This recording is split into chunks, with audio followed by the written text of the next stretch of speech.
Hello, my name's Cade Minion. Eat me. Did you hear that? Eat me.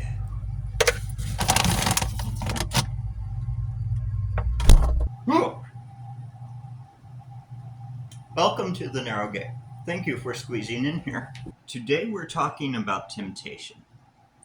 But before we get started, I would like to tempt you to hit like and subscribe.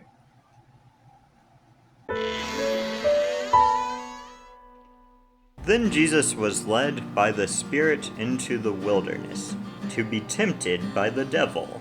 After fasting 40 days and 40 nights, he was hungry.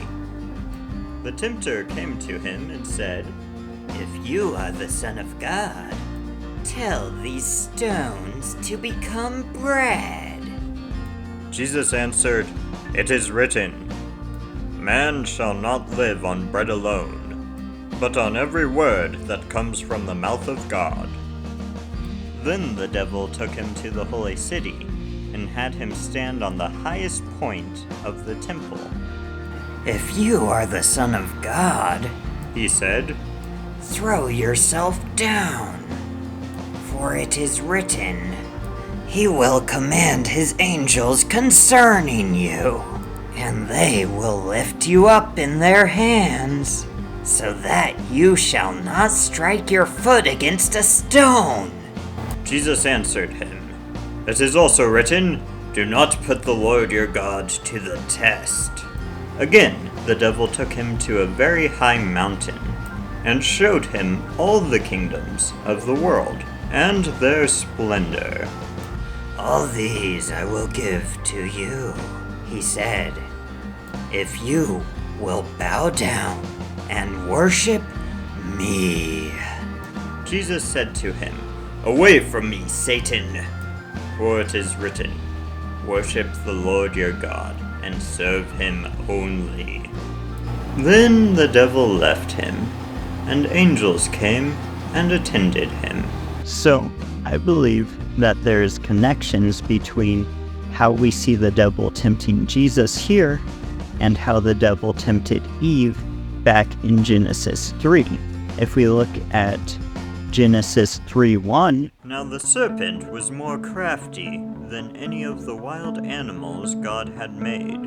He said to the woman, "Did God really say you must not eat from any tree in the garden?" and we take that and compare it to Matthew 4:7, Jesus answered him, "It is also written, Do not put the Lord your God to the test."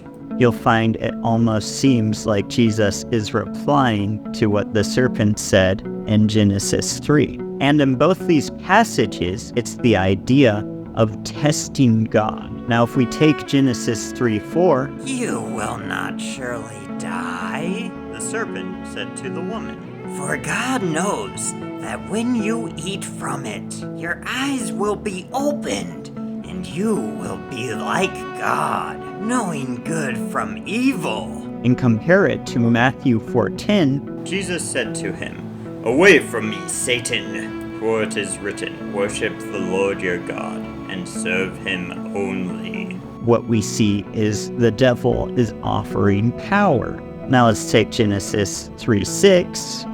When the woman saw that the fruit was good for food, and pleasing to the eye, and also beneficial for gaining wisdom, she took some and ate it. She also gave some to her husband, who was with her, and he ate it. Compare it to Matthew 4:4. Jesus answered, "It is written, Man shall not live on bread alone, but on every word that comes from the mouth of God." We see being tempted with food. So I think when we're being tempted by the devil, the Bible has given us these three areas to watch out for when we might be being tempted. Area number one, testing God. And testing God here is something more like working in opposition to what God said. It's telling yourself, did God really say that? I think I'll go this different route. And then the other thing, the devil might offer us something like power, which might just be something like likability. Oh, people will like you better if you don't hold on to these morals that God has shown you. It's, hey, if you're willing to sacrifice these morals, then that's pretty cool because it will cause you to have more power. And that comes in the form of respect, that comes in the form of likability. That's sort of, I think, what is power here, where it's like, hey, you could be worshipped. And then the next thing is just food, but also that's something like the hungers of the flesh.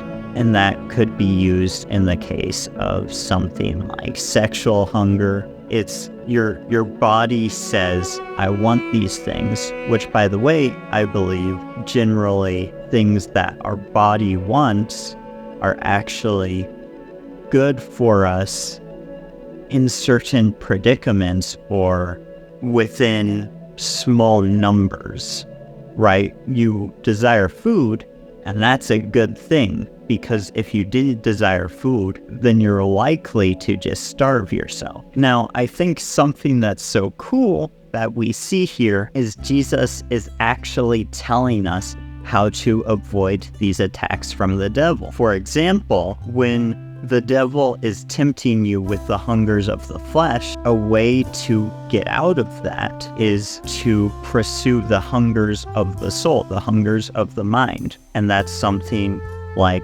hey, give yourself spiritual food. And then we have here, when the devil says, it's written, what we have is we have Jesus replying, it's also written this thing. So again, Jesus is showing us a way in which we can combat the attacks of the devil. And that's looking at multiple passages. That's being familiar with different passages. So that's really cool. What's really interesting is we have here the sort of like, oh, I'll offer you power and you rule over these nations if you worship me, which is really interesting because I think Jesus here actually responded to the devil in two different ways at the same time, because what he said is he says, only worship God. And that's like, only worship God, I'm not going to worship you. But it's also when the devil offers for you to be worshipped, you can look and say, oh, no, nice try, devil. Only worship God. Don't worship Caedmon. That would be weird. Caedmon is not worthy of worship. You're all not worthy. Alrighty, that's all I have for you today. I hope you got something from this video. I think I got something from putting it together for you. So I hope you like it. I ate a lot of Chips Ahoy cookies in this video. So that was fun. I enjoyed cookies. Comment below what your favorite kind of cookie is. Hopefully that helps you. Man, boy, dude, brother, sister, cousin. Are we cousins? I don't know. I should stop. I should turn the camera off now.